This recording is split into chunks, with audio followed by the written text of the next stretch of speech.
Hi friends, welcome to my channel. இப்போ இந்த வீடியோவில் அளவு ப்ளவுஸ் வச்சு எவ்வளோ ஈஸியாக நம்ம ஸ்லீவ் கட் பண்ணலாம் அப்படின்றத பார்க்கலாம்.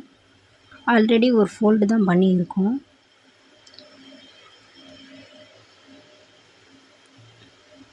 நம்ம இன்னொரு ஃபோல்டு பண்ணிக்கோங்க. ஸ்லீவுக்கு எப்பயுமே டபுள் ஃபோல்டு பண்ணிக்கோங்க.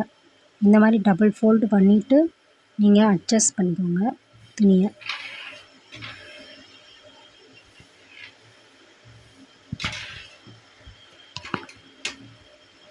இப்போ ரா எஜ்ஜுக்கு ஒரு லைன் போட்டுக்கலாம். அடுத்து ஸ்லீவ் மடித்து தைக்கிறதுக்கு ஒரு 1.5 இன்ச்சு அளவில் ஒரு கோடு போட்டுக்கோங்க. அடுத்து அளவு ப்ளவுஸ்லேருந்து நம்ம ஸ்லீவ் எடுத்து அந்த கோட்டுக்கு மேலேயே அப்படியே நான் வைக்கிற மாதிரி வச்சுக்கோங்க.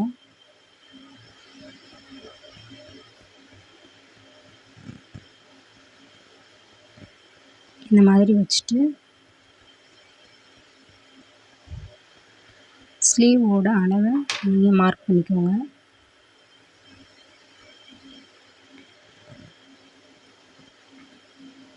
இப்போ அதாவது ஷோல்டர் ஜாயின் பண்ணியிருக்க இடத்துல ஒரு மார்க் பண்ணிக்கோங்க. அடுத்து ஆம் ஹோல்கிட்ட ஒரு மார்க் பண்ணிக்கோங்க. நல்லா ப்ளவுஸை சுருக்கம் இல்லாமல் நல்லா ஆம் ஹோல்கிட்ட நல்லா இழுத்து பிடிச்சி இந்த மாதிரி ஒரு மார்க் பண்ணிக்கோங்க.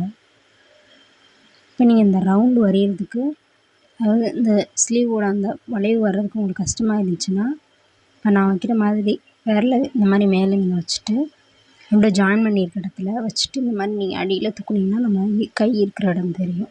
அங்கேனா ஒரு மார்க் பண்ணிக்கோங்க. இந்த மாதிரி 3 நக்கில் இந்த மாதிரி மார்க் பண்ணிட்டீங்கன்னா நீங்கள் அந்த வளைவு போடுறதுக்கு உங்களுக்கு ஈஸியாக இருக்கும்.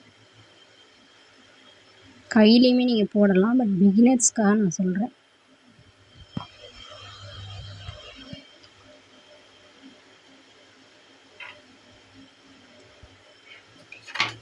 இப்போ நம்ம ஜாயின் பண்ணுறதுக்கு ஒரு 1/4 இன்ச்சு ஒரு கோடு போட்டுக்கோங்க.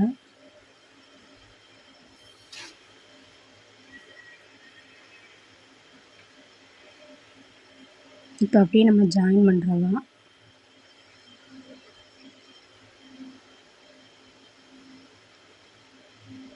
அப்படியே நீங்கள் ஜாயின் பண்ணி விட்டுருங்க.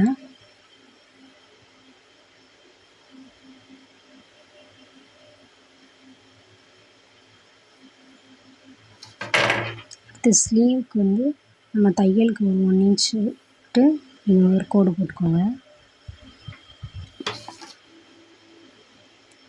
இது கொஞ்சம் கேப்பு எனக்கு பத்தலை, நான் ஒட்டு போட்டுக்கிறேன். நீங்கள் கொஞ்சம் நல்லா துணி 1 மீட்டர் எடுத்துக்கோங்க, அப்போ கரெக்டாக இருக்கும். இப்போ நம்ம அதை கட் பண்ணிக்கலாம். நம்ம சேனலை சப்ஸ்கிரைப் பண்ணி எல்லோரும் சப்போர்ட் பண்ணுங்கள். வேறு என்ன வீடியோனாலும் கமெண்ட் பண்ணுங்கள், அந்த வீடியோ நம்ம போடலாம்.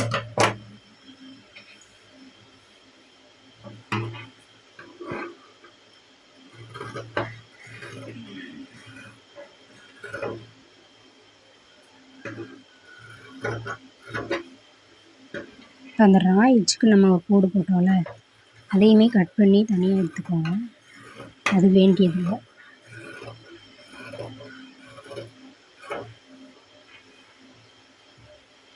இப்போ சென்டரில் நம்ம ஒரு ஆர்காட் பண்ணிக்கலாம். இல்லை நம்ம அதாவது ஸ்லீவ் ஜாயின் பண்ணுறதுக்கு அப்போ ஈஸியாக இருக்கும். ஒரு ஆம்கோல்கிட்ட ஒரு கட்டு, அடுத்து ஸ்லீவ் மடித்து தைக்கிறதுக்கு ஒரு கட் போட்டுக்கோங்க.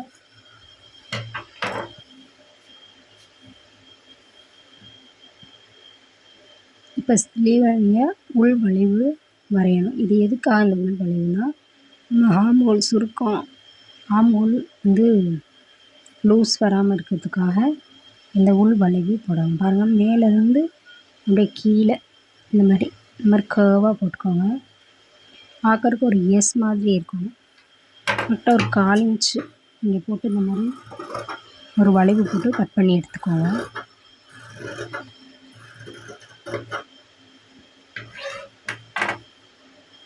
பாருங்கள், எஸ் மாதிரி இருக்குது. இப்போ நீங்கள் ஒரு கட் போட்டுக்கலாம். இது ஃப்ரண்ட் பக்கம் தான். இந்த கட் போட்ட இடம் ஃப்ரண்ட் பக்கம் ஜாயின் பண்ணாலுக்கா. நம்ம சேனல் லைக் பண்ணுங்கள்,